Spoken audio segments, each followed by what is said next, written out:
He takes the timeout. They're out of timeout. Technical foul. Technical foul.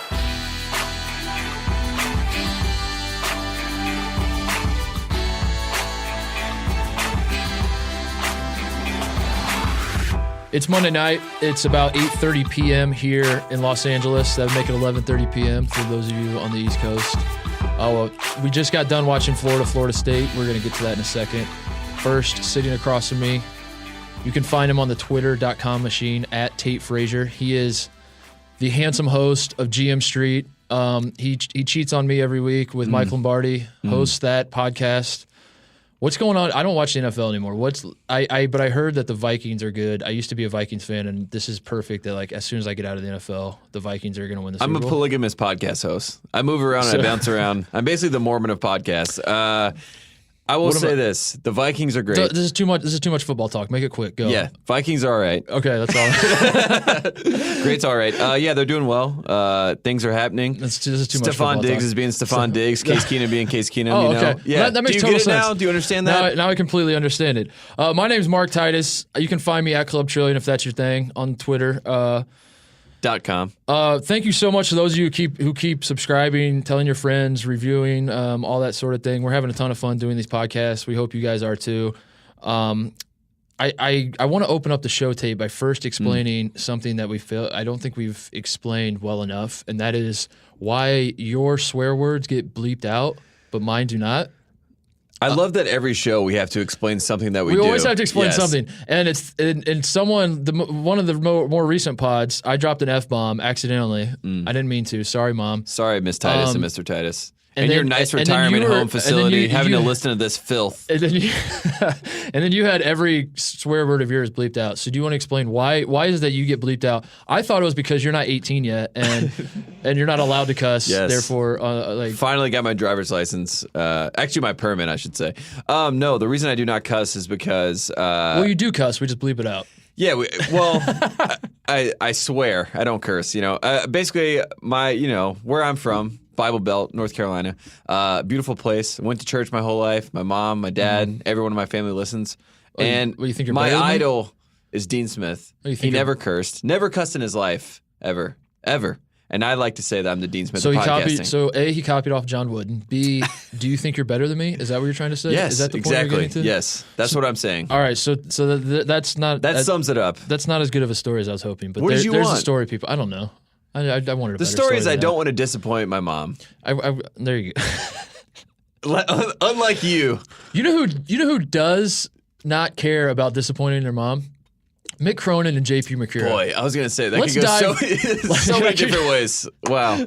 What was I going to say there? I don't know. I'm glad it ended up where it ended. ended. And yes, the Crosstown Shootout, a thing that we discussed on Friday. We tried to say that it was one of the best rivalries, and it's a game that you need to watch. I didn't try to say it. I did say it. I said it is the best rivalry in college basketball if you remove all context in the sense that Xavier, if Carolina and Duke are both 0-30, I'm not sure I care about the Carolina Duke game. If Cincinnati Xavier are both 0-30 and they're playing each other, I'm still watching that game. Because they were going to be fighting for that one win. They're going to be fighting. Yes. Yeah. They're going to be literally fighting. Yes, for that one it's win. very volatile. I think that's the difference. I mean, North Carolina is a very, should we say classy, rivalry where we're like, we shake hands and we say, I respect you, bro. I respect you, Yeah, I mean, bro. you listen to how That's what they say. You listen to how Coach K and Roy Williams talk about each other, and it makes me sick how much they like each other, or they pretend to like each other. They probably don't behind closed doors. Chris Mack and Mick Cronin don't play that game. Kay loves Roy Williams. I will say that. And that's because he owns him. He beats, besides Tyler Hansbrough that era, he has a great time against Roy Williams. That's why he likes Roy Williams. So let's get to the Cincinnati Xavier. Let's get to the real rivalry here. Sorry, sidebar. So we said this would be a good game. It was not. Cincinnati, before I could even turn the TV on, because I thought living out on the West Coast would be awesome for the sports viewing thing, because it was like, the games get over, and now I still have a night to myself. That is cool. I always forget about the other part of it, which is you do not have a morning to I yourself. do not have a morning to myself. I did not wake up early enough on Saturday to catch the beginning of the Xavier Cincinnati game. So by the time I turned it on, the game was pretty much over. Mm-hmm. Did you watch the game? What happened? Yes, I did watch the game. I was at I told you I somehow end up watching this game every single year. I don't know how. It always shows up. I was at a Whole Foods for a book signing with my girlfriend in Pasadena. And what game do they have on? FS1, Xavier taking on Cincinnati. They basically just blew him out. I mean, Trayvon Blewett was amazing. He was doing the thing where you play at the YMCA and you start putting shots up, and you pull your hand down real quick because you know it's going in. You're already looking at the crowd. That's pretty much what it was. I mean, they just blew him out rebounded him. Mick Cronin's throwing a fit. Cincinnati, Mick Cronin before the game was like, we haven't played a top 25 team. This team has played Arizona State, played Baylor, had all these games to prime them up. And that's what it looked like. Xavier was just ready to play. Yeah, in Cincinnati, nobody wants to be a tough guy more than Mick Cronin. Yes. Nobody has short man or little man syndrome, whatever you call it, the Napoleon complex, like Mick Cronin. He comes out wearing the all black. He doesn't have the tie on. He's ready for a fight. He is ready for a fight before the game, during the game, finally gets into the fight after the game. I think that becomes the story. That was the thing that I latched onto because I turned the game on late, and then I thought, well, why should I care about this game? And then I remembered, oh, yeah, something's going to happen. Something always happens. It always happens in a one-sided affair, too. Because it usually, like, the unsportsmanlike stuff comes out even more. And that is Mick Cronin to a T. Cincinnati fans, so on the last podcast, I asked Tate to pick a side between UC Xavier. He said he was a UC guy because he likes public schools. I'm smart enough to not pick a side because I live in Ohio, and you don't want to get your house vandalized by all these Xavier fans or whatever happens. I do not want to die when I eventually return to Ohio. So I'm just not going to pick a side. But objectively, we need to say that Mick Cronin is a very sore loser. And this is, if there was one person that this was going to happen to, it would be Mick Cronin. That's just, and if you're a Cincinnati fan, maybe you rally behind that and you're like, that's all right. I like my guy that he cares that much. I don't know. There's a way you can spin this into a positive thing, but we're still going to make fun of him here, and we're going to go over. And we have to talk about the spin. Like, this is a whole rivalry, and especially the post game that's about spin, because you get the Mick Cronin take on how things played out against JP Macura, and then you get the Chris Mack way of how things played out. I'm going to provide the context. This is, again, speculation maybe this is hearsay, whatever the word you want to say. This is what I gathered from my journalistic pursuits, so to speak. And by that I mean I just kind of like browsed Twitter and saw what people were saying about it, and this is what I could deduce from what happened. For those of you who missed what happened at the end of the Cincinnati Xavier game, apparently JP Macura, who the artist formerly known as JP Sleeves. Formerly known as JP Sleeves. No sleeves. I mean this in an endearing way, kind of a shithead in a good way. Like he's the best way I think I could describe him, maybe the Baker Mayfield of college basketball. Like he's kind of like stirring shit up, and you don't know, is he crossing the line? Baker Mayfield wishes he could be like JP Macura. I don't mean talent-wise. I mean, just kind of the way where he's... But I don't know if JP Macura ever apologized. Baker Mayfield does it. He's like, oh, I'm so sorry. I don't know what happened. Baker Mayfield is trying to be a role model. JP Macura has no ifs, ands, or buts about it. Yes, he does not want to do that. JP Macura is the guy who I think last summer, so a little over a year ago, about a year and a half ago, got arrested for using a fake ID. Yes, when he was underage, and then mooned somebody in the bar. And he got arrested for pulling his pants down. And he got charged 2 separate things. And every single response from the Cincinnati fans, like he tweeted something after the game, like, basically, sorry, not sorry, we beat your, about Cincinnati. And every single response from Cincinnati fans was his mugshot. Yeah. And he was favoriting them all. He was, he leans in hard. His statement after he got arrested, I'll never forget this. I read it after he got arrested. His statement said, and I quote, "Oh, I'm sorry, I thought this was America." I made that up. I'm sorry. So here's the context of what happens. Apparently, JP Sleeves, formerly JP Sleeves, JP No Sleeves now, tells Mick Cronin, and I don't want to do this. Apologize, Mom. I'm trying to get this swearing out of me. This is me quoting. He says, "Fuck off" to Mick Cronin 3 or 4 times. So because of that, when the handshake line comes, Mick Cronin snubs Macura. He just doesn't shake his hand. And my guess is he makes it obvious. He's shaking everyone else's hand. He gets to Macura, skips him, doesn't shake his hand. So Macura tells Cronin, and I quote, "Suck my dick." For the kids, SMD. SMD. Cronin comes back. Cronin hears this, turns around, comes back, and tries to, and that's when he does the hold me back thing. That's the video that got leaked. It was basically Mick Cronin. This is once he's already gotten through the line. He is running back to the line with the classic hold me back. And what I saw, he was saying, "Do you want a piece of me, motherfucker?" Yes. So again, I'm sorry for the foul language. I try not to swear. I'm not quite on Tate's level, but I'm trying not to use language like that in a potty mouth. But that's what happened. And so that leads to... Allegedly. That leads to these brilliant comments from Mick Cronin and Chris Mack in the post-game press conference.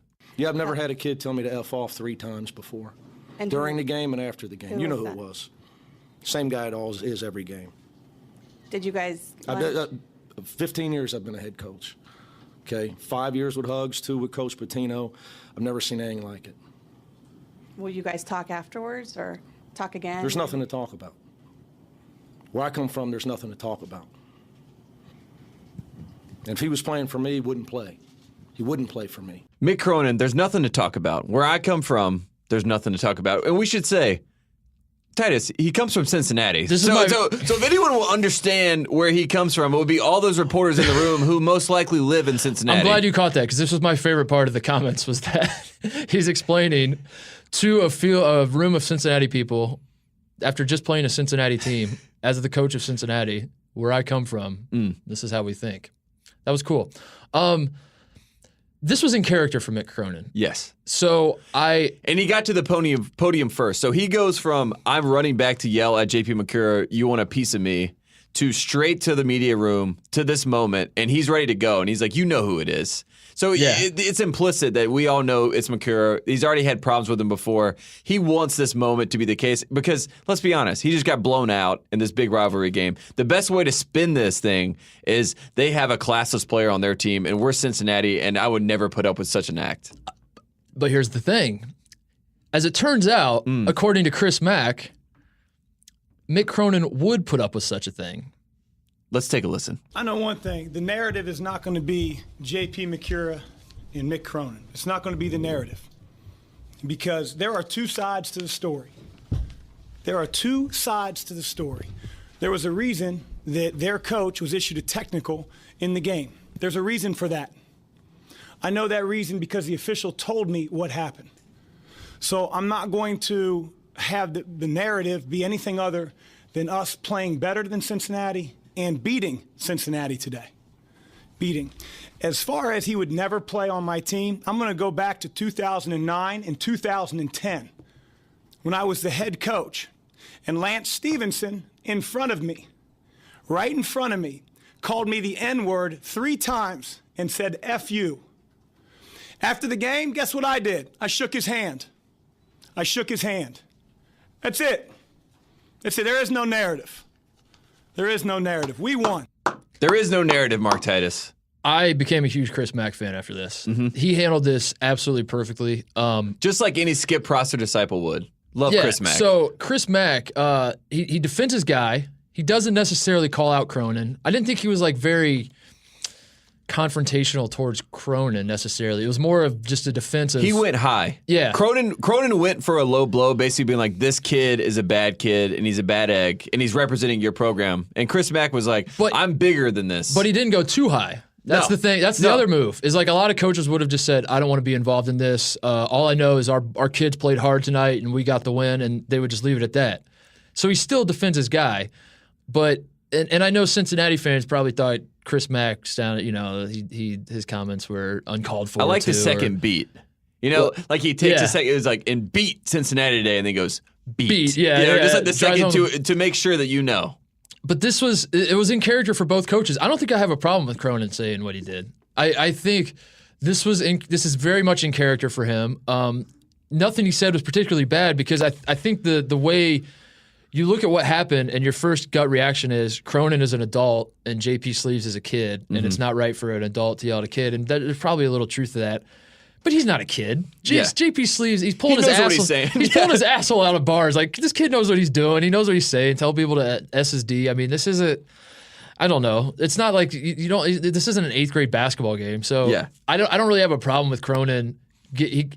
Ideally, he would have handled it better, but he didn't, and I don't think he really needs to apologize, because that's who he is, and like that's why Cincinnati fans probably love him. That's why we love this rivalry, is because these coaches are the way they are, and Chris Mack's going to defend his guy. Mick Cronin is going to be doing Mick Cronin things and getting red in the face and being really mad that he's 5'5", and And they fit the personalities of the school so well because, I mean, there's like a more well-reserved Xavier vibe to it than a Cincinnati, like, I'm in your face, abrasive. You know, that's just kind of how that's who they are. That's the name of the rivalry. Xavier fans feel like that. That's kind of the way every public versus private school, like the private schools were the classy people. You thought, like, especially it was bad when Huggins was getting like JUCO guys at Cincinnati and you had the Bob Thuggins thing going at UC and, you know, so, I don't know. But this is I love this. Obviously, we love this. This is UC Xavier, and I never want it to change. And I know that Xavier fans and Cincinnati fans are going to be bitching about like who started this, who was right. But at the end of the day, both fan bases know that they love that this happens because this is just further proof that this is the best rivalry. When you remove all context, this is the best rivalry in college basketball. And you know what the greatest thing about this, and we haven't even touched on it, deflection. So you get blown out. You come in, you deflect to JP Macura, okay? You have to respond to JP Macura getting called out for saying, you know, offensive things to the other coach. You deflect to born-ready Lincoln High School's own Lance Stevenson. And I pulled up this article from 2009 because I wanted to see if, in fact, this did happen, if it did get reported, if Chris Mack said anything. So Chris Mack, all he said was something happened on the court, and they asked Lance Stevenson after the game. He said, I don't remember, and I quote, I don't remember that play. And then they followed up, Coach Mack remembered it. And then Stevenson said, what did he say?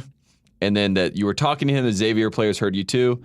And he doubles down, says, I don't remember that. I don't even know him. That is Class A Lance Stevenson. Good to hear. I'm glad that it got brought up. And I will say this, the fact that we come out of this whole situation and Lance Stevenson is part of the controversy, that's good for the rivalry. Bring up a classic player in the rivalry. Tate, this happens every single year in this rivalry. I'm not trying to degrade Carolina Duke. I'm genuinely curious. When's like the last time there was a fight? Gerald Henderson, Tyler Hansbrough. Yeah, and that wasn't even a fight. Like Hansbrough just started walking away and tried to like pose and flex his muscles to have his bloody face. He was still so shocked that he just got elbowed and the guy was still going to be in the game. Yeah. And now they're friends. It's incredible. It's disgusting. Another note from this game. I don't know if you noticed this. The AP poll came out today. Xavier went from 21st to 13th, which was a little too high. Wow. We don't want that. We don't want Xavier because they beat Baylor as well. So they have the Baylor bump and the UC Scott Drew bump. Cincinnati fell from 11th to 17th. So now Xavier's 13th and Cincinnati 17th. In a perfect world, Xavier would have been about 16th. Cincinnati about 18th. We talk about this all the time. That's about where those schools we're one belong. Xavier slip up from a 16-17, right where they belong, sweet spot. Yeah. Speaking of sweet spots, Titus, I want to talk to you about a sweet sip. I do too, Tate. So today's episode of One Shining Podcast brought to you by Arizona Iced Tea. You and I are both drinking our Arizona Iced Teas right now. Let me just take a big little swig of that. I got the Jack Nicklaus Golden Bear lemonade with strawberry. What do you got? Iced tea with lemon flavor. Nothing like a classic Arizona tea. Arizona Iced Tea is America's #1 iced tea. Since 1992, Arizona Iced Tea has been manufactured, produced, and canned here at home in the heart of Arizona, New York City. Whether your drink of choice is the Arnold Palmer Light, the Mango Lime Ricky, the Joltin' Joe Espresso, or the all-new pineapple coconut flavored sparkling water with minerals, there's peace of mind in knowing that a big can of Arizona will always be just 99 cents. And now for the entire month of December, Arizona Iced Tea will be sending one lucky listener per week a buy one, get one regular price coupon. Just go to ArizonaIcedTea.com/teedup and enter promo code. That's teed up, folks. One Shining Podcast to register. That's ArizonaIcedTea.com/teedup with promo code BringBackTeedup. Arizona Iced Tea, drop the tea bag. Drop that bag. Better have some tea in it. Speaking of dropping the bag, let's go to everyone's favorite segment here on One Shining Podcast. Yes. The good guy, bad guy of the week. Sorry, I'm just 23 ounces of just golden swigs. I'm just drenched in Arizona sweet tea right now. God. Good guy, bad guy, Tate. Do we need to explain this again? I don't think we do. We explain this too much. You know what? New rule of the podcast. We're not explaining anything. Just Google it. Just figure it out. Just figure it out. You'll know. You'll figure out good guy, bad guy. So, do you want to go first with your good guy of the week? Or should I go first? You should go first. I don't want to go first. Too much pressure. My good guy of the week is Greg Gard, who has been a very good guy this season. Wisconsin currently sits at 4-5. Tonight they beat Penn State by 1. Penn State had a shot to beat them, kind of blew it in the end. That's a typical Penn State move. I'll never forget in 07, back when I was a walk-on the Ohio State basketball team. Have I told you about the time I was a walk-on basketball player while you were being a nerd and getting B-minuses in your African-American sham classes? Because I played basketball for Ohio State and won 2 Big Ten titles and went to the Final Four. I don't know if I talked about that on this podcast before.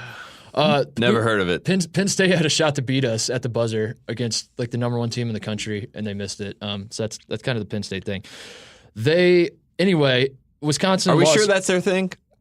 It's kind of their thing. They get close and then blow it in the end. No, I'm just saying Penn State. Are we sure? Are we sure that's the Penn State thing? I'm kidding, Penn State. So Wisconsin lost 5 of 6 heading into this. We had tagged Wisconsin coming into the season as one of the 25 most intriguing teams because of Ethan Happ, who, let's just say it, not having the greatest year. I haven't been happy with Happ. Yeah. He not having the greatest year. I don't know if it's totally his fault. I feel like it was partially what happened last year was people kind of overvalued the fact that everyone was keying on Bronson Koenig and Nigel Hayes, and Happ was just kind of getting in where he fit in and was putting up huge numbers. And now that he's the focal point, kind of too much to ask. That's happened a lot of. There's a lot of these players that we had preseason. I kind of joked about this on Friday, trying to call out some of these guys that we had National Player of the Year. We just put them on the list because it's like, oh, you were the second or third option on this great team, and now you're the guy. You're just going to take that leap. Sometimes when you're the number 1 option, it just doesn't work out that way. Yeah. So Wisconsin, scouting reports are tough. They're in jeopardy of blowing their top 4 in the Big Ten streak. Yep. They're in jeopardy of missing the NCAA tournament. Greg Gard has been a very, very good guy. I don't want to say it's time to talk about, wondering if he's the right man for the job, Tate. But I do know this: he's a great man. He's a good guy and a great citizen of Madison, Wisconsin. Who's your pick? We're splitting them up, by the way. Tate and I, in talking about this every week, we find that we differ on a lot of these things. And instead of arguing over what our pick should be, I just decided we should just have our own picks. So here's my pick: Mike White. And I know that you're thinking, hold on, Mike. Hold on.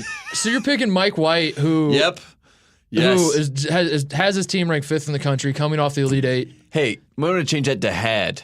That is true. They did just get smoked. Yes, we just watched Florida State blow out Florida. We haven't mentioned this yet. Florida State came into this game. They were undefeated. They were very upset that they were undefeated and not ranked in the top 25. They go into Florida. They have this perfect opportunity. And sometimes when people are upset, they just let it get to them and they don't perform to their full level. Terrence Mann, a guy that I talked really bad on, if you listen to Teed Up, RIP Teed Up, dropped the tea bag. Obviously, remember that.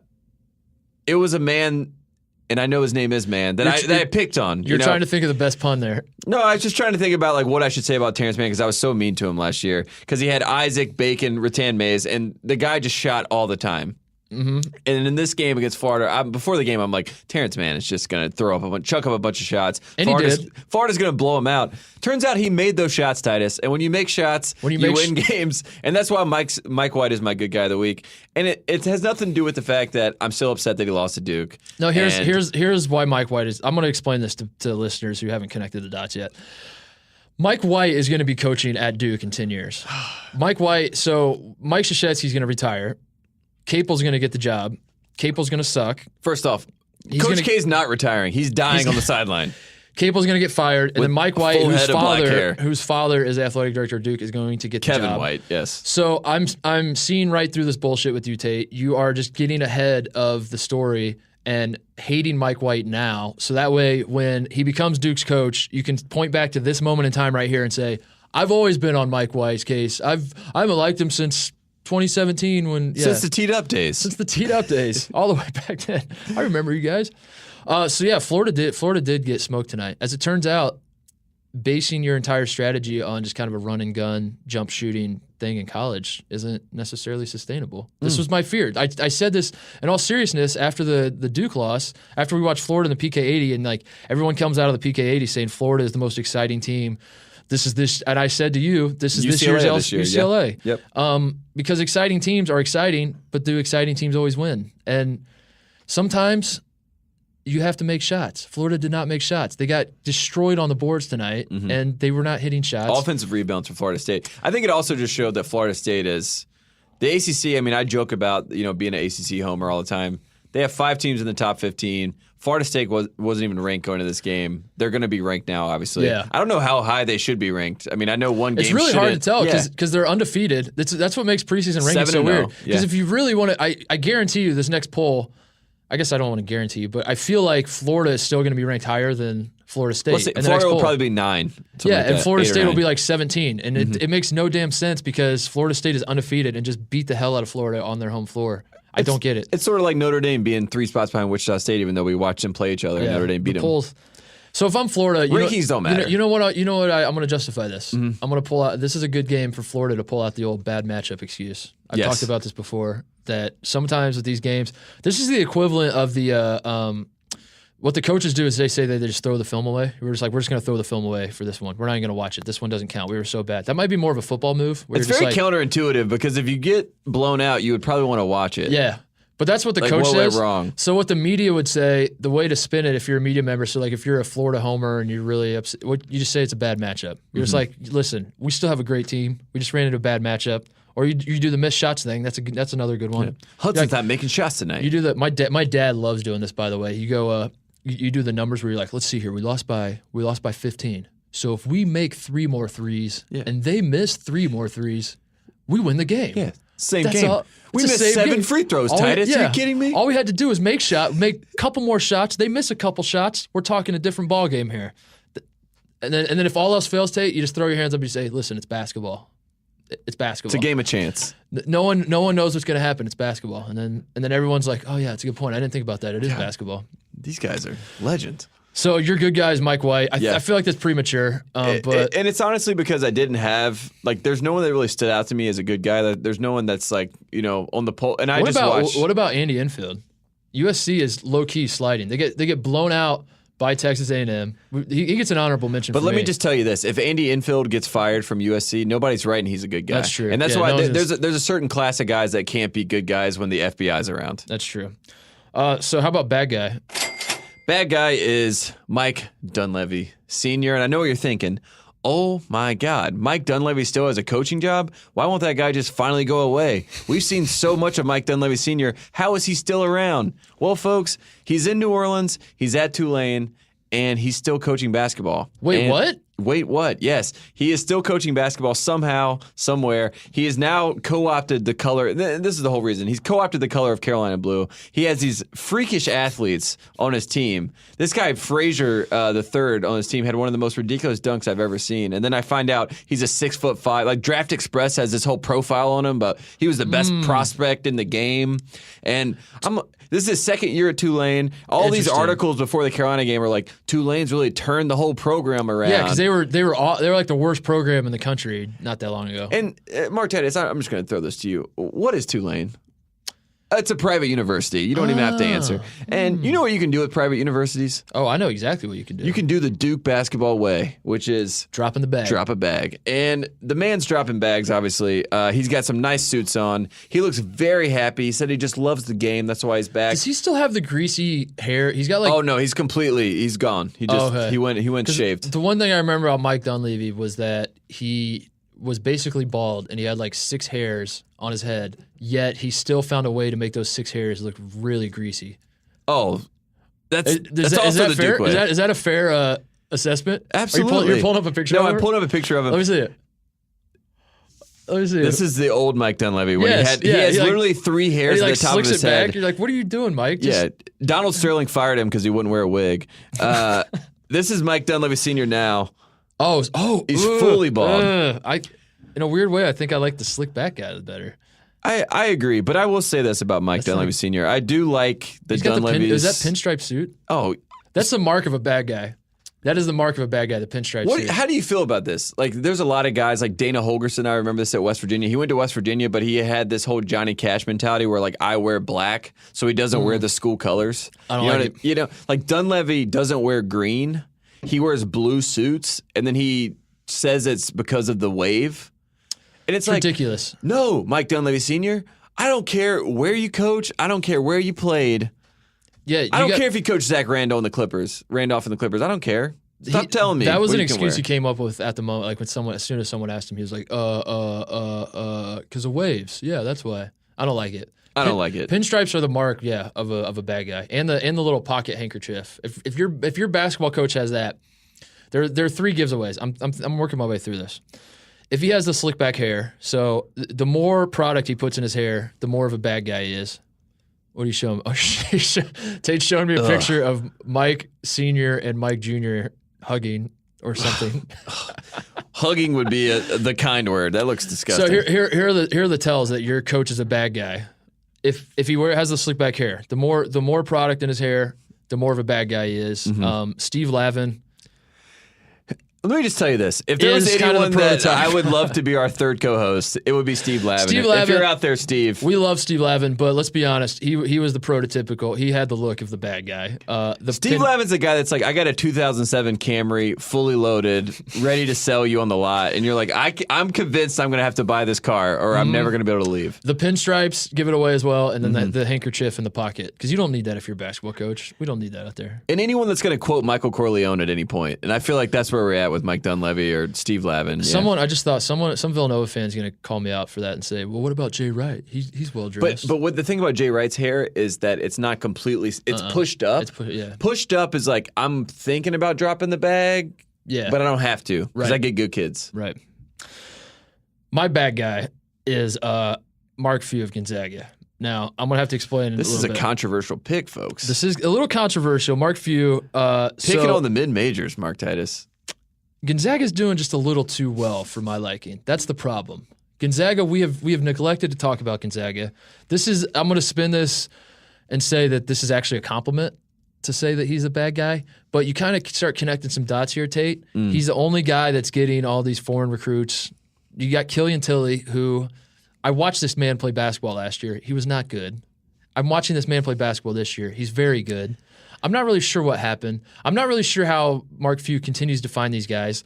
I know that me saying I'm not really sure how he finds these guys is triggering Gonzaga fans to want to explain to me how he finds these guys. Please understand, I don't actually care. I don't want to know. It's more fun to be ignorant and just throw my hands up and claim some sort of heinous stuff is going on. But Gonzaga's a little too good for my liking. I watched the Creighton game on this past Friday. They beat Creighton 91-74. Creighton has a pretty good team. Kyrie Thomas completely swallows up Josh Perkins, Gonzaga's, who I feel like is Gonzaga's best player. And Killian Tilly just comes out of nowhere, has a huge game. Great defender, by the way. The one kid, Norvell, was that his name? He was like the player of the game, was hitting everything. Zach Norvell. Yeah. Silas Melson had the game of his life. Williams is like, I swear to God, I saw Williams take 2 shots with his right hand, which is just insane to me. Like that's 2 more shots than he's ever taken in his life with his right hand. Gonzaga's just a little too good for my liking, and I'm gonna call it Mark Few for dropping some sort of bag somewhere to make this happen. My question to you is, what happens if Collins comes back? Because I'm watching this Gonzaga team, and I see Tilly, and I see Williams, and like everyone in the post, and then you obviously, with Melson, Perkins. I don't know. Their whole team seems stacked, and if they had Zach Collins and they had Tilly off the bench, it's like that team is a title contender, right? Yeah, I mean, they might be. And the sad part about it, if you don't keep up with the NBA, like it's fine. I understand. I'm not expecting you to. This is a college basketball centric podcast. He's stashed. Like Zach Collins isn't playing on the trail. I know he was the 10th pick and he got paid and everything. I wish that there was some sort of reclaim. Like if you're not going to play the guy, and you're going to send him to the G League, he could just come back and play. That's impossible, but man, what's really tough about the nice. Zach Collins situation was he didn't start at Gonzaga. He played behind Karnowski. So he's a guy that people point to. It's basically him and Marvin Williams are the two now of the guys who didn't start on their teams but got drafted in the lottery. And NBA fans are just going to point at him and say, this guy's a bum. If he's really that good, why did he not start on his college team? And the answer is, these situations arise in college that would never in a million years happen in NBA, where sometimes the best player doesn't start because the senior is more of a leader and et cetera, et cetera.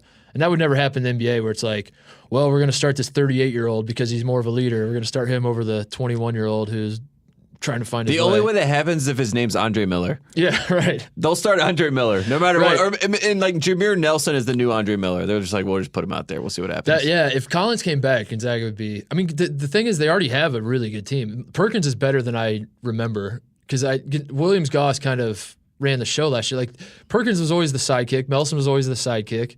And it was Williams Goss was the guy last year. Perkins is the one that put Gonzaga up in the game. He had 13 points in the first half against Carolina. And I was like, this guy is the new Phil Booth. How do we stop him?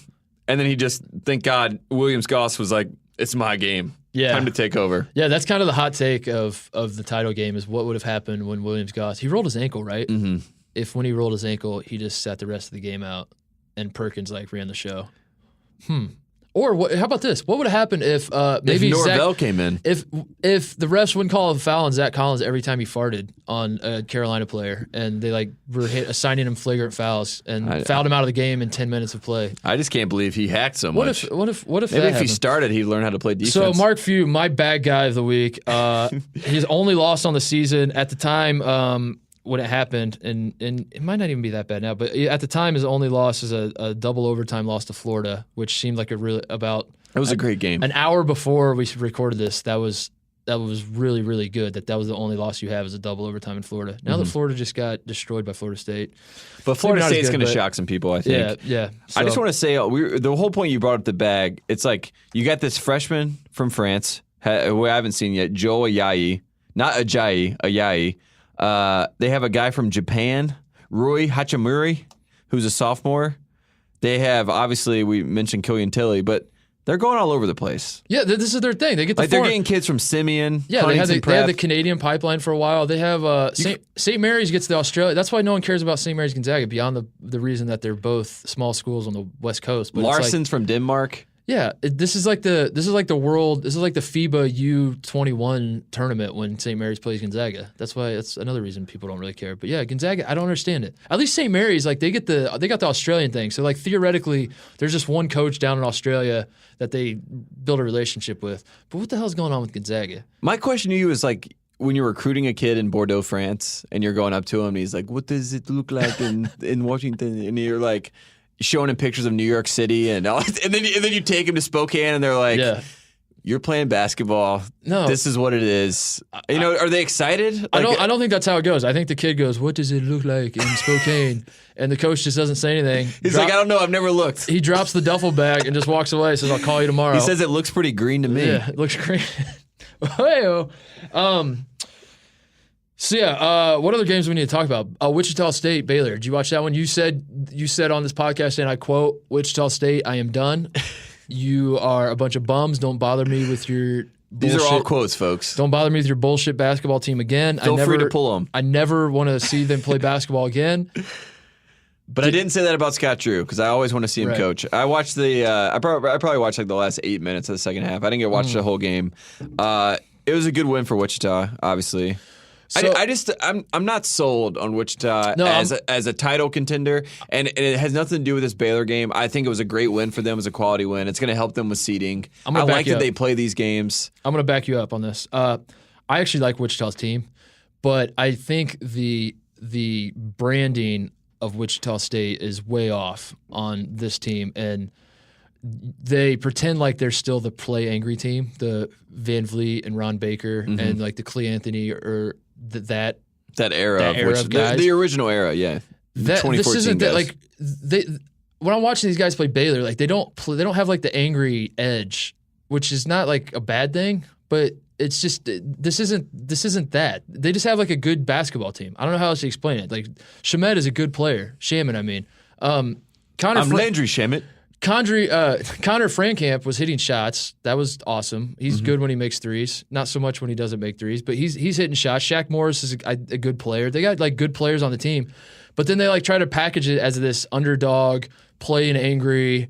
We're just tougher. We out tough people. We're so tough that we make up words like out tough, and instead of just saying we're tougher, we say out tough. And you don't need all that. Just say, we play good basketball. We have Shamet, who's a really good player and one of the best point guards in the country. We have Frankamp, who can get hot and light people up. And there was a moment in the Baylor game where Frankamp got open, and you heard the Baylor fans groan before he shot it. That's how on fire he was. That's how you know it was he was feeling it. I'll buy in when Frankamp comes to practice. He has hair plugs.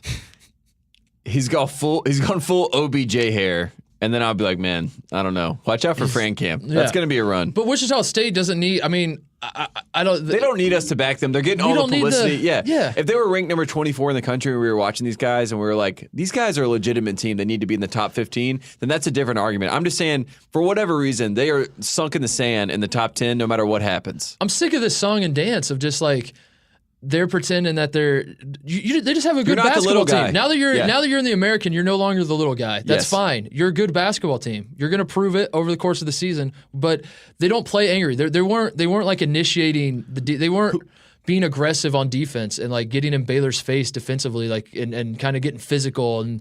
You don't have the feeling of like, oh my God, we're playing against Wichita State. This is intimidating. I don't think you get that when you play this team. But Who's the best basketball team in Kansas? That's the question. Because that's what I hear. Everyone's like, if we're talking about Wichita is the best team in the country, tell me that they're the best team in the state. They're not better than Kansas. Exactly. So, stop telling me they're the best team in the They're country. not better. I don't think they're like, better than I feel Kansas. like that's the cool pick when we do all these pundits and we do these roundtables on Indy's channel. It's like, who do you think has a real chance? It's like, don't sleep on Wichita State. It's like, well, don't sleep on Kansas either. Don't sleep on Florida. As I was watching the Baylor-Wichita State game, I kind of had the thought of there's a subtle difference when you watch teams that are known for their defense, and Wichita State's always been known for their defense because, again, the whole play angry brand. And that's not to say they're bad defensively. They're good defensively this year. I like the team that they have, but they don't give you the sense of like dictating the tone of your offensive possessions. They aren't the aggressors defensively. And that's not to say that they can't. And my question to you is, I started thinking about it, like what teams in the country can you say that about though? Because I don't feel like there are a lot of teams right now, I guess, in their defense. Like Virginia's sort of that, but just by their nature, Virginia has like a passive, I don't know how to explain it, a passive aggressive, like the pack line defense isn't something that's going to like deny passes and get in your face and pressure the ball and all that. So, but Virginia, when Virginia's clicking, they do have that element of like dictating the tempo. I think Michigan State's the only answer I can come up with. What are you smiling about? Because I think I have the answer. What's the answer? It's Miami. It might be Miami, actually. The Miami Hurricanes, if you haven't watched, I just wanted to pull it up to make sure I was right. They were the fourth best scoring defense in the country right now. And we don't like to do stats here, but I've watched them play. Is this on KenPom? It's not on KenPom. This is an actual statistic. I pulled it up myself. I don't care then. You don't care. It doesn't matter. It's not the full-on analytical approach from the great KenPom, which, my God, I wish I could read him, that paywall. Yeah. Paywall's holding us back. Miami's up there, and SMU is the other team. They're third best in the country. Those are the two teams. Yeah, SMU had a huge win against USC. Miami does get a little aggressive, but that's something to watch this year because I feel like every year there are 4 or 5 defenses where you look at, like West Virginia was a great example last year. I don't think West Virginia's defense is good this year, and there's just this element of they are dictating the thing. The one guy who has this is Kyrie Thomas of Creighton. Mm-hmm. He has reached the point where people are like fearing him, and you watch these broadcasts and you listen to the announcers talk about him, and his reputation is like bigger than his skill set at this point. And that's not to say I'm not saying he's like overrated, but it's just very straight. He shut down Josh Perkins, but he's reached the point where it's like, oh shit, Kyrie Thomas is guarding this guy. We got to watch it. He's going to shut him down. Let's be honest. If Kyrie Irving was guarding him, he would score. Yeah, he would score. So. Yeah. I had that thought anyway. But yeah, I think Wichita State's a good team. I just don't think we need to talk about them like they're a small school and do this whole branding thing. That's my whole point. I know that. Just treat them normal. Yeah. That's the fairest thing you could possibly do to them. If you want equality, if you want #equality, just treat them like every other team. Treat them like they're Miami. Yeah. And I think they have a very good team. Yeah. I do think they have a very good team. And by the way, Baylor, back to being they've now lost, I think, is it 2 in a row? Yeah. Xavier, now Wichita State. Scott Drew. I got a question for you. Who are you, Scott Drew? Is he a good coach? In your opinion? In your opinion? When you talk about coaching and we don't know. We don't know, folks. So we're going to figure it out. What about the other Kansas team? Yes. The Kansas Jayhawks. The apostrophe. I famously said on this podcast, I'm not buying what they're selling this year. Critics were loving it. Kansas critics said, and by Kansas critics, I mean like 3 guys on Twitter said, how dare you say of my beloved Jayhawks, who are ranked number 1 on KenPom, who are rocking and chalking. How dare you? So Kansas wins. They beat Syracuse. This was the first game other than Kentucky, I would say, that was like a real test, actually worth watching game. Some would say it was a battle. Yeah. I see what you did there. Thanks. I see. I'll be here all week. We don't need to explain it. I think the people that got it will appreciate it. Battle plays for Syracuse. I just said we don't need to explain All it. right. I'm sorry. I doubted you. Kansas wins 76-60. Mm-hmm. It took them a little while to get it going. I had a few of my questions answered, but not all of them. I still feel like Kansas is a little one-dimensional. I still feel like they're basically every night just going to chuck up 33s and hope that at least 10 of them go in. And if they don't, they're screwed. I don't feel like this game disproved that. But, however, I do... If you want to pontificate. I do think they showed me a little more, and like I'm starting to buy into Kansas a little bit more. And that's not to say I've ever felt like Kansas has a bad team. It's just if we're stacking them up against, the Dukes and the Michigan States and the Villanovas of the world, I've always been worried that they're just going to, And what was our biggest worry? At least my biggest worry was Devontae Graham, the apostrophe himself. And he has bounced back. We had our podcast, and since our last podcast, he has had 35 points, followed by 35 points against Syracuse. And he basically, Syracuse, I don't know if you've heard this, they run a zone. And he beat the zone by basically staying at the top. They got LiAngelo Vick to go in at the elbow, and it was a lob city. It was all day. This is the issue, is that Graham scored his points basically by just bombing threes, which is awesome when it's going in. Mm-hmm. But sometimes they don't go in. And then what? What's the backup plan, Tate? He's averaging 8 assists. That's the backup plan. I know he's doing well. I'm saying like the team as a team. This is my only concern with Kansas. Is that as a team, if the concern is that LiAngelo Vick is your foreman right now because Billy Preston. They have 7 players. Where the hell is Billy? Are we going to shift the mystery of Michael Porter to the mystery of Billy Preston? I don't know. I think we have to. Should we? Yeah. Okay. The mystery of Billy Preston. We'll figure that out some other time. So you have 7 players basically. Yes. 7 scholarship players. 3 of them are good. That's there's more than 3. 3.5. 3.5. 3 of them are like 6'1". I'm just like putting these pieces together, and let me ask you this: how tall is Mitch Lightfoot? Every time I see him, I think that he's 6'10", and then he's like 6'3". I saw him do an alley oop. I couldn't believe it. I was like, "What? Who is that?" He's a big dude. He's big, right? He's big. Yeah. He's a big dude. I don't know. Because it was him and it's mind-boggling. Azubuike and Preston were the 3 big guys they had. I understand that, but I'm just telling you, whenever I see him out there, I think he's a guard. Like I see Lightfoot, and I'm like, I think he's a guard, and then he gets out there and he's in the post. I don't know.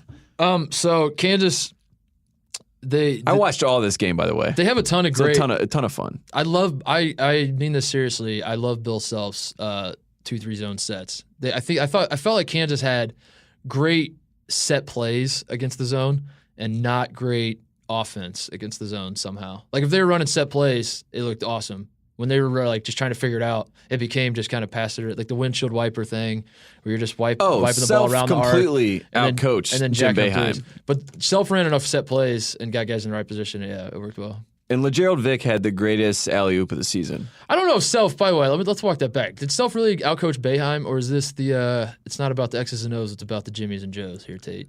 I think he outcoached him. Okay. I think that he outcoached him by recruiting better players. Well, I think he outcoached him because he basically just told LiAngelo Vick, who I don't think would have ever done this unless he knew how to beat the zone, which is like, we have to get the ball at the elbow, and you have to decide. It's a novel concept. Well, it's easy, but like I've watched Carolina play that Syracuse zone and not figure that out for going on 5 years now, and just the fact that they had already had it set up. LiAngelo Vick was basically, I'm turning around, taking one dribble, either I'm shooting or I'm throwing a lob or I'm kicking it back to Devontae for a 3.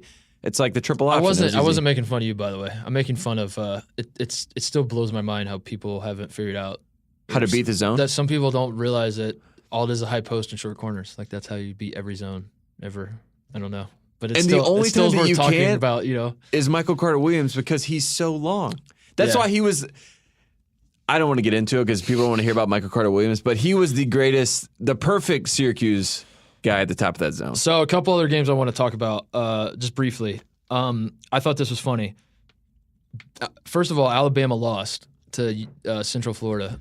Tough game for Sexton. We've been giving him a lot of praise. I mean, he's obviously probably the number 3 bad guy on the list. I don't care about that as much as I care about how funny the imagery is of this game taking place on the day that the college football bracket was announced, and Alabama got the last spot, and Central Florida never had a shot at that last spot, but they are undefeated. Yep. And I don't understand Shout out to college. Blake Bortles. I don't understand college football at all. Like college basketball has the best system in the world. I don't know. We're lucky. I don't understand. I really don't. And I'm not just frustrated because I'm an Ohio State fan. I don't care that Ohio State didn't make it in because we're gonna lose by 90 to Clemson if we made it into the playoffs. So actually, I'm kind of okay with that. It's just listening to these people talk about like what matters in determining who makes it into the playoff. It hurts my brain. I can't comprehend it. It's not they that all hard. sound, and then you like turn on the TV and you're seeing these guys named like Kirby and Boogie and or Booger. Booger. I mean, yeah, you got like Booger and Kirby and like Dabo and Jimbo and Swamby and Jefferbug, and you're like, what? Bubba. These are the people. Yeah. I don't know. I don't get it. It's like a whole world that I just don't understand. I just like step away. I'm like, I'm just going to choose not to care And they about talk this. to you like you're an idiot. Yeah, I'm Like, the idiot. you feel dumb. You're like, I don't understand that, Booger. Like, can you pass it to Jimbo and maybe he'll make some sense? You're like, hey man, I feel like UCF should maybe, like they went undefeated. Maybe someone should give them a shot at winning a national title. And they're like, no, they didn't play nobody. And you're like, okay, sorry for pointing out they're undefeated. That was my bad. And then you're like, well, see, because Bammer played in the SEC now, and the SEC is this. And Ohio State lost to 31. And I'm like, okay, I don't know. It just becomes too much. But the fact that Central Florida in basketball beat Alabama on the same day, Kind of sweet. I thought that was pretty funny. Especially because the argument's like, they're two different classes of programs. It's like, well, they just beat them in another sport. In another sport, I just watched it. And I don't doubt that Alabama has a better football team, but it's just I don't know. The talks about We're football. not sure though. There's nothing. We'll never know. I make the mistake every so often of tweeting college football opinions of mine, just like once every 6 months maybe. Don't do it. And then I get looped into these conversations with people, and there's nothing that kills me more than getting caught into a college football argument because I genuinely do not give a shit because I cannot give a shit at this point. I've run out of shit. I ran out of shits to give. I have no idea what's going on. You're the that's Katie my little Couric of tangent. college football. Yeah. There you go. How about this game? Seton Hall, 79, Louisville 77. Seton Hall is so we are building a queue of teams that we're like have our eye on, and they're not quite into our field of vision yet. Arizona State's in there. We're going to get there eventually. It's like in Twister when they're chasing the storm. We know where it is. Yep. We see it. It's on the radar. We're tracking the Arizona State storm. We're tracking the SMU storm. We are now tracking the Seton Hall storm. They've beaten Texas Tech. They've beaten Louisville. They have Desi Rodriguez, very good player. They have your boy, Angel Delgado, the double-double machine. Of course. Not as many double-doubles as I'd like this year, but he's trying. No. So Seton Hall, I'll be honest, I watched them play. They played Indiana. I think that was the only game I watched them play this year. And they looked pretty good. I mean, Indiana kind of stuck with them for a little bit, and then they pulled away. But it was a big win over Louisville, and I kind of buried the lead here. After that Purdue loss, and then obviously the Seton Hall, they've had back-to-back losses. I messed up my good guy of the week. Oh, you're doing a retro? Okay, go ahead. It's Dave Padgett. Ooh. And I know that everyone loves Dave Padgett. And that's the point, because he is a good guy. He's taken over he's after the guy, Pitino. after the FBI. Like, he's got to come and he's got to clean up this mess that Pitino left. This is a classic, like, our team is probably more talented than we're showing on the floor. But dang, he's a good guy for, like, what he's done to this He's a great community. man to keep this thing together. Yeah, He's going to get I feel like he's going to be the real good guy in about 6 months. But right now, I'm going to put him on my list. Last game I'm going to mention, and then we'll move on to some stories of the day. Pitt beat Duquesne, and what we found out is called the City Game. Boy, is Terrible that bad. name. Yeah. Terrible name. Don't even have a name. Did Kevin Stallings come up with that name? Pitt, I hope Pitt so. beats Duquesne. I hope the Duquesne Athletic Department is happy. I campaigned for the job. I did not get the job. I promised I would beat Pitt. You made your bed, sleep in it. I don't feel sorry for you. I don't feel sorry for you at all. Pitt has won, I think, like 3 in a row now, by the way. So, do you take back anything you said about Stallings? Nope. No, I No, don't think not so. at all. I will say this, Duquesne, private university, you could have dropped the bag. Why do you think I wanted the job so badly? God. Why do you think I wanted the job so badly? God, this Arizona tea is so good. So the story of today was LiAngelo Ball, maybe you've heard of him, has left UCLA, and I should rephrase that because that was not how it was phrased. It was phrased like this, Tate. LeVar Ball has removed his son, LiAngelo, from UCLA. And my question, this is the thing that like jumps out to me immediately, is does LiAngelo have any say in what transpires in his life other than I'm going to rob this store? Is that like the only thing he gets to decide?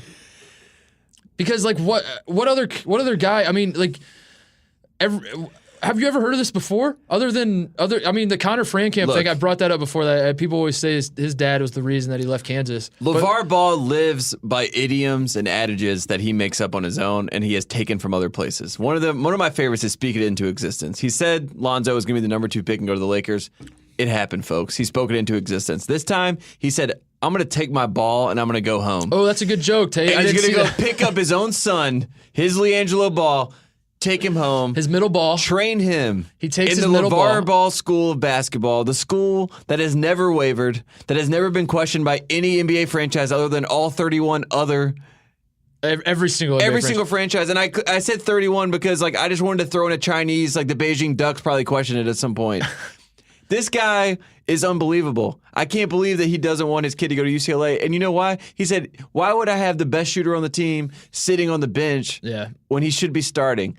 Well, maybe make him earn it. I don't know. Maybe don't rob a store in China. I don't know. Maybe try that. Maybe try not starting World War III, and maybe you get more playing time. That's my suggestion. Maybe try not being so fat. Have you thought about that? Could you imagine how fat he's going to get now without a dietitian and all these other nutritionists, all this stuff that's like mapped out? The best thing about a college basketball or like a team atmosphere like that is that your life is scheduled out. Yeah. If you're at home with LeVar Ball, like coming down from like his Facebook meeting, trying to be like, hey, Angelo, let's get outside and touch some shots up. It's like, what the hell? Like, how am I going to get better, Dad? You and I differ on how sorry we should feel for LiAngelo, because I feel bad for him. I know that he sort of brought this on himself by, I don't feel bad about the fallout from the shoplifting thing and the arrest and that. But again, his dad is dictating his life.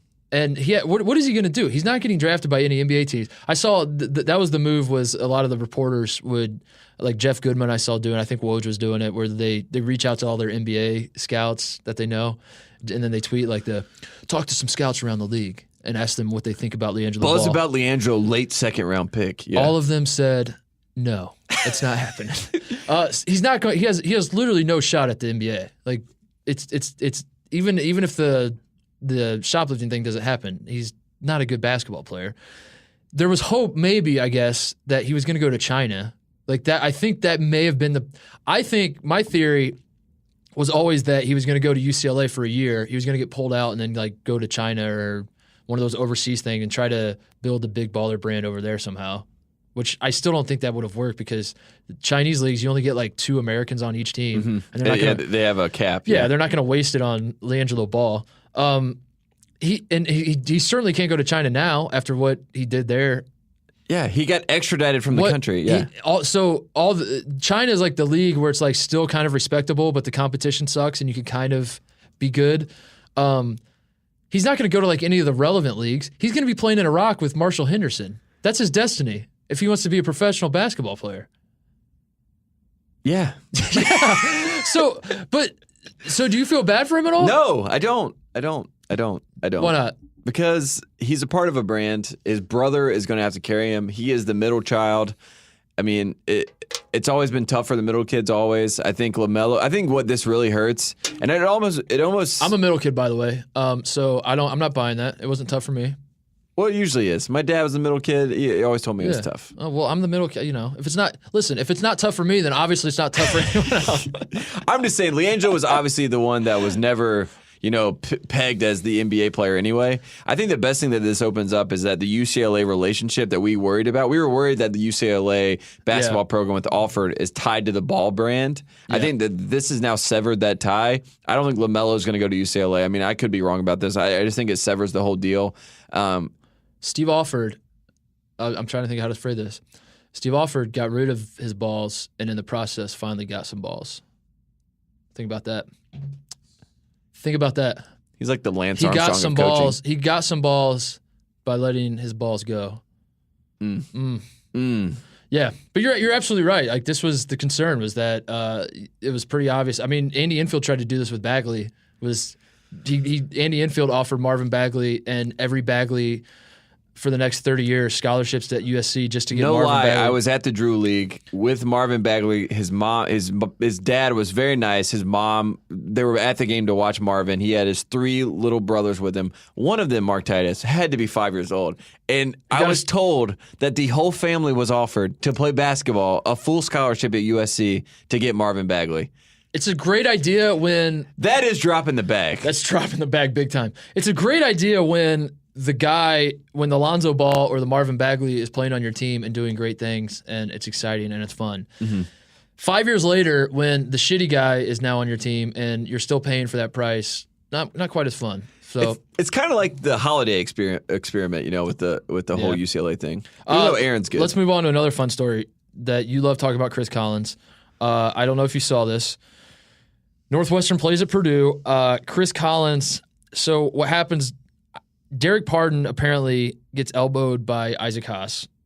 They get into a little scuffle. Chris Collins in the postgame presser says that Derek Pardon was bleeding and was getting stitches as he spoke or something. He was like, "Yeah, this was very bad. My player got elbowed. He's bleeding. He's getting stitches. It's so bad." And then Derek Pardon gets interviewed 10 minutes later, and he's like, "Wait, what?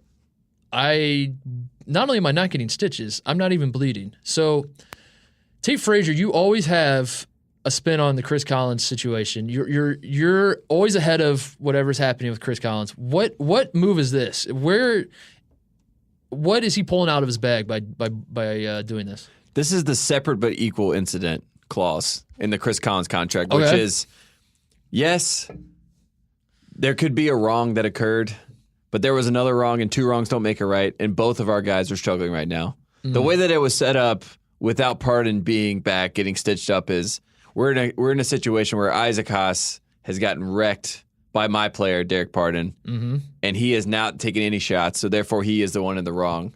If I fabricate a story and I add that he is getting stitches, then both guys are hurt. No one's asking any questions. It hurt both sides. Everyone's implicated. Everyone's involved.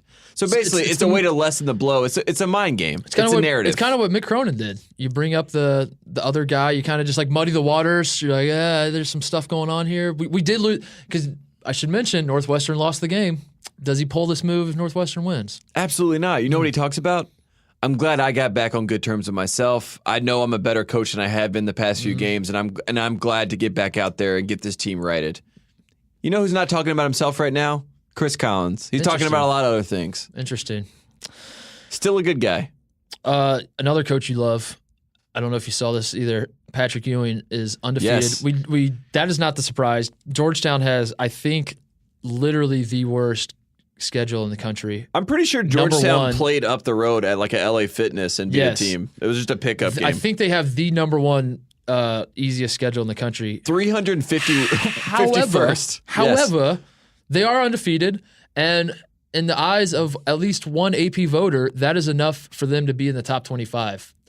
Your boy, Patrick Ewing, is getting AP votes. What a time to be alive. What a time. And we joked, or maybe I joked, that Pat Ewing would have one full year to run it out, and then the Georgetown, they would just completely revamp and rehaul and do everything and basically be the end of the Thompson era of basketball there.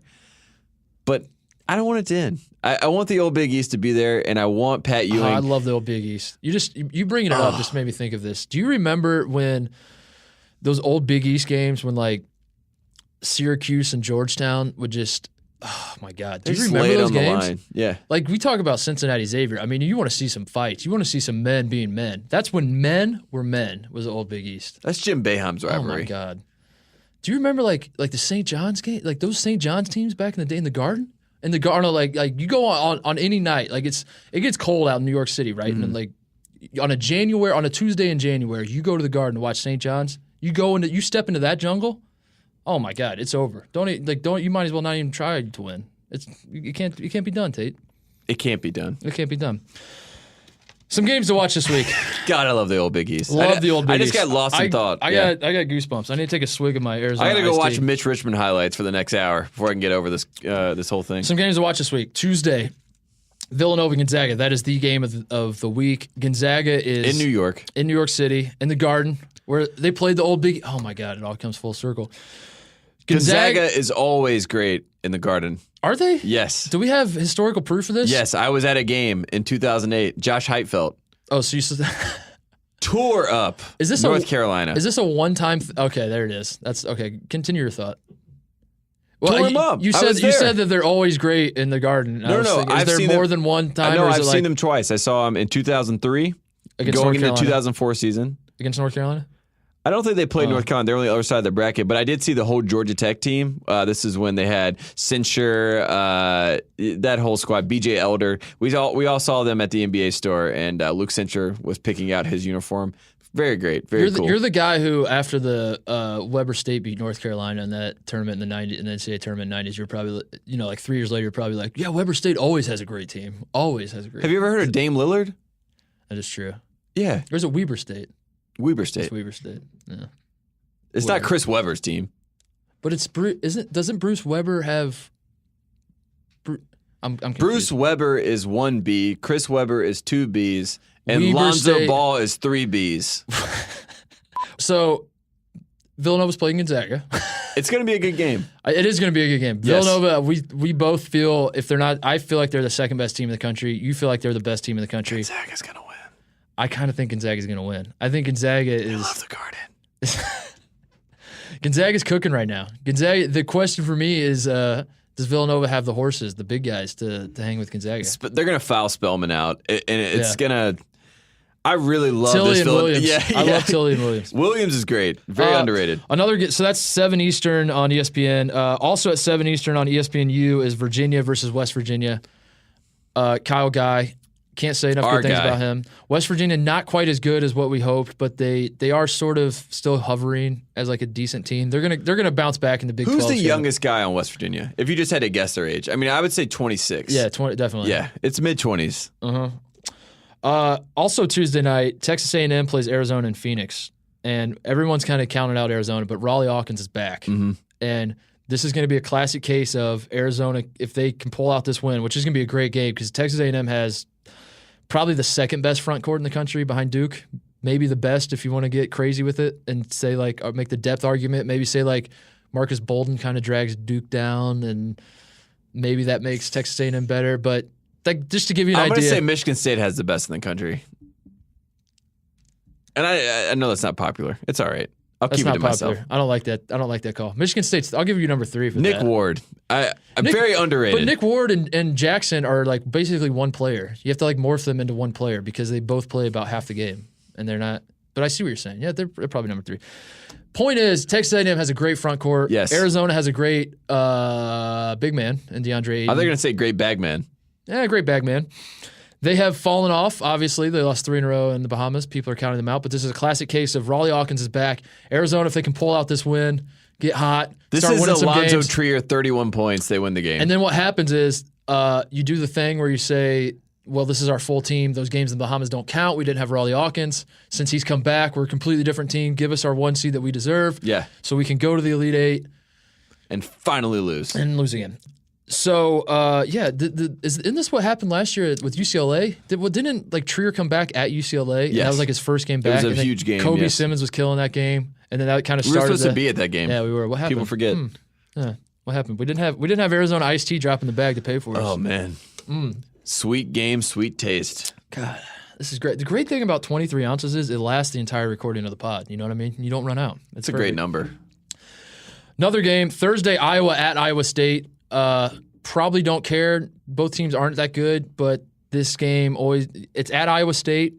I think the last time it was at Iowa State was the infamous rushing of the floor where Seth Davis clutched the pearls and said, "We have to put a stop to this." A reporter broke his leg, and then everyone said, It was a wire, right? It was a wire he trip. He tripped over a television wire, and the rushing of the court had nothing to do with the guy breaking his leg. So I just want to bring that up. But that's another example where athletes should just be journalists, so we don't have to deal with this. If you're bored on a Thursday night at 8 Eastern, Iowa is playing Iowa State. That is always a fun rivalry game. Neither team is as good as they usually are, but it'll be a fun game. I will say this about the state of Iowa: it's a great basketball state that's very underrated for their basketball fandom. Yeah, for sure. Friday. Oklahoma, USC in Staples Center, 10:30 Eastern. Tate and I are trying to go. Arizona Iced Tea is going to come through for us. Drop the bag, get us some tickets. we might be going to that game, possibly. We don't know yet. But if you know any Jordan brand sponsors, Trey Young, any friends of Blake Griffin. USC is on the slide right now, not playing particularly well. Trey Young is playing particularly well for Oklahoma. Going to be a good one. Can he be the newcomer of the year or whatever that award is for the freshman of the year, and then Marvin Bagley win player of the year? Is that possible? Do a move like sort of in 2002, I want to say, where Jay Williams was National Player of the Year and Juan Dixon was ACC Player of the Year. Where it's how is that even possible? Yeah. That like kind of hurts my brain to think. Yeah. I think you're onto something. Like Trey Young is Freshman of the Year. But Bagley's the best player in the country. Bagley's National Player of the Year. Yeah. I could see that happening, actually. Because Bagley, it's like to class him in a freshman is to disrespect what he's doing in college basketball right now. I would say personally. Yeah. One more thing before we go. I want to give a shout out to our coworker, Jim Cunningham. Yes.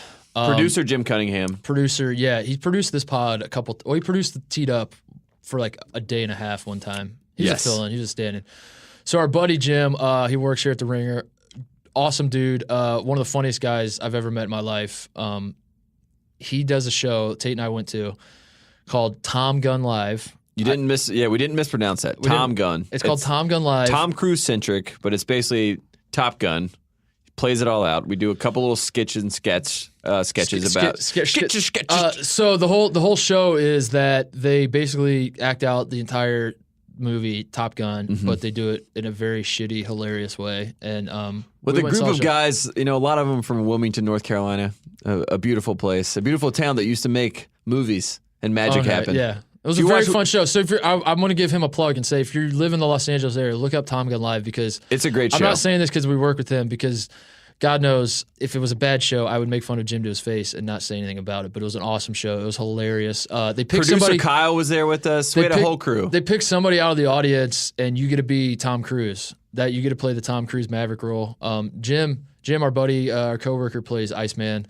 He has these big fake, Val Kilmer for people that don't know. He has these fake teeth. He's got the hair going. He paints on the six-pack. It's awesome. It's a great show, so you should check it out. Speaking of producer Kyle, did you hear about his dilemma that he has going on? No. What's going on, We have Kyle? the Ringer holiday party coming up. Wow. In a couple weeks. Producer Kyle wants to bring his friend. He gets a +1. He says, I don't think I got a +1.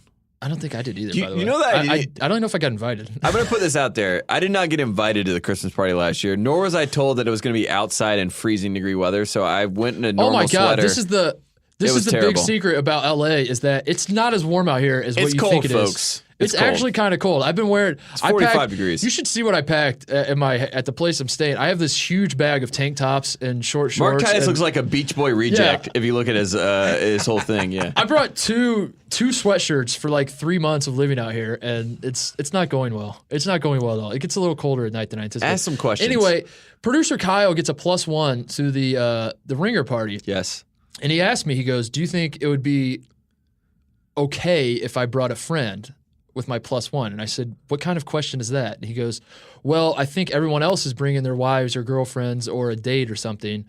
Is it like tacky to bring a friend as a +1? I don't want to give off vibes that I lean a certain direction with my certain preferences." And I just stared at him. I was like, "What are you talking about? Of course it's okay. Do you agree with that it's okay?" I thought you said, "Of course you're gay." What are you What? It wasn't that funny, guys. Wait, what? It wasn't that funny. No, I think. Let's help our buddy out. I think it is. I think it's fine. I think it's great. I don't see why it's a problem, but I also see the whole.